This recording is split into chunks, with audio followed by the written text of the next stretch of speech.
Pemirsa, 4 ekor satwa yang dilindungi dilepas liarkan oleh Balai Konservasi Sumber Daya Alam Aceh ke dalam kawasan hutan konservasi di Kabupaten Aceh Jaya. Keempat satwa yang dilindungi tersebut meliputi 2 ekor doa serudung, seekor siamang, dan 1 ekor kucing kuek.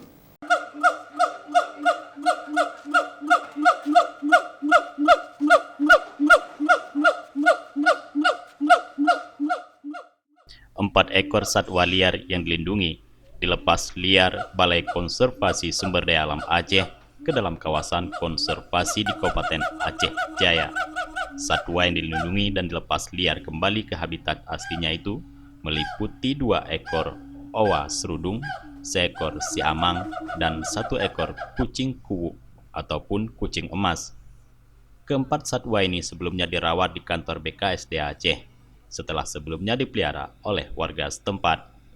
Saat diserahkan, kondisi satwa masih dalam kondisi kurang gizi. Saat dilepas liar kembali, kondisi satwa sudah sangat liar dan berinteraksi kembali dengan alam secara cepat.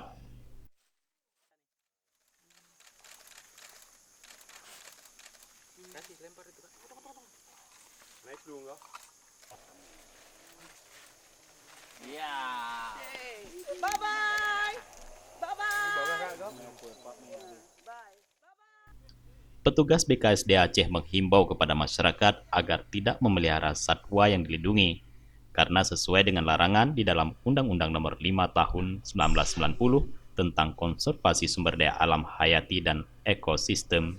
Peliharaan ini dalam rangka hari satwa. Masing-masing satwa udah direhabilitasi.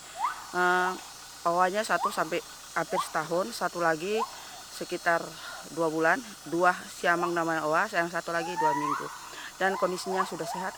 Kita juga waktu penyitaan kita ekspos, kemudian kita kasih doping macam-macam obatan suportif. Sempat juga sakit kita obati sampai sembuh. Dan kita ekspos juga, dan kemudian kita rilis ini betul-betul sehat. Jufrizal dan Faisal, Aceh TV.